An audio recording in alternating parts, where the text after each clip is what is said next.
सबसे पहले बात करेंगे हम महाराष्ट्र की, जहां की सियासत में भूचाल आने जैसा सीन बनता हुआ दिखाई दे रहा है। शिवसेना उद्धव गुट के मुखपत्र सामना में लिखा गया है कि अमित शाह और एकनाथ शिंदे के बीच एक गुप्त बैठक हुई। सामना के मुताबिक 22 फरवरी को सुबह 4 बजे बैठक में एकनाथ शिंदे ने सीएम नहीं बनाए जाने पर नाराजगी जताई।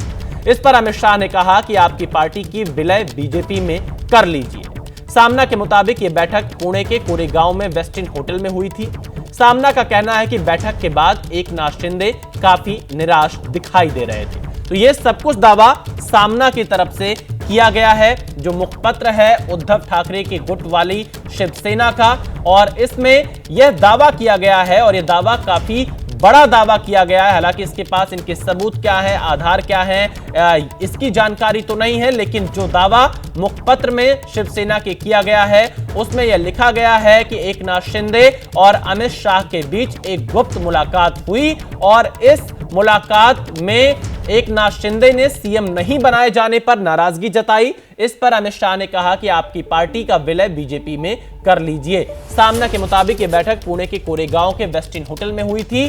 सामना का यह भी कहना है कि बैठक के बाद एकनाथ शिंदे काफी निराश दिखाई दे रहे थे। हालांकि आप देखिए, जो ये तस्वीरें भी आ रही हैं ये सामना के मुताबिक है। हम आपको बिल्कुल क्लियर कर देते हैं, जो उद्धव ठाकरे गुट वाली शिवसेना है, जो उनका मुखपत्र सामना है, उसने ये दावा किया है कि अमित शाह और एकनाथ शिंदे के बीच पुणे के वेस्टिन होटल में मुलाकात हुई है।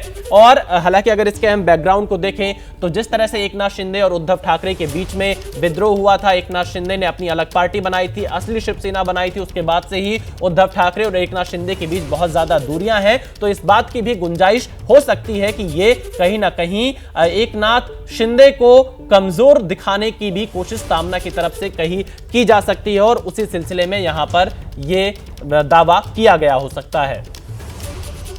शिवसेना यूबीटी के मुखपत्र में सामना में दावा किए जाने के बाद संजय राउत ने भी 22 फरवरी को अमित शाह और एकनाथ शिंदे के बीच पुणे में गुप्त बैठक किए जाने का दावा किया है। तो दूसरी तरफ शिवसेना शिंदे गुट ने संजय राउत पर सवाल उठा दिए और कहा कि राउत को हर दिन कोई ना कोई विवाद खड़ा करने की आदत है। सुबह 4 बजे एक अतृप्त आत्मा महाराष्ट्र के राजनीति का उनके हाईकमांड को मिलता है दिल्ली में 4 बजे पुणे में। वो क्यों मिलता है? सबसे पहले मुख्यमंत्री देवेंद्र फडणवीस के बारे में उनकी कुछ शिकायतें हैं कि कैसे मुझे दबाया जा रहा है, कैसे मेरे लोगों को तंग किया जा रहा है, कैसे मेरे लोगों की जांच की जा रही है।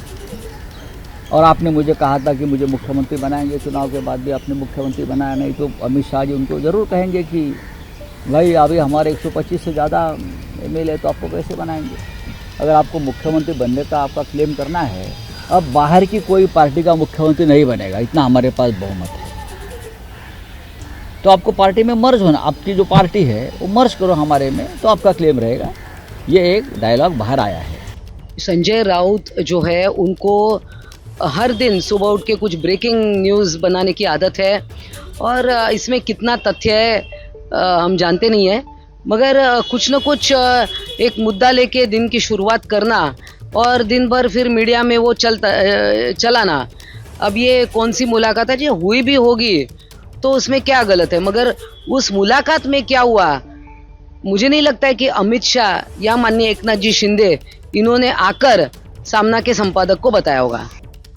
तो देखिए, आपने संजय राउत को सुना, उन्हें अपनी पार्टी की जब टूट रही थी उसकी जानकारी नहीं थी, लेकिन अमित शाह और शिंदे की मीटिंग की जानकारी पता नहीं कहां से आई।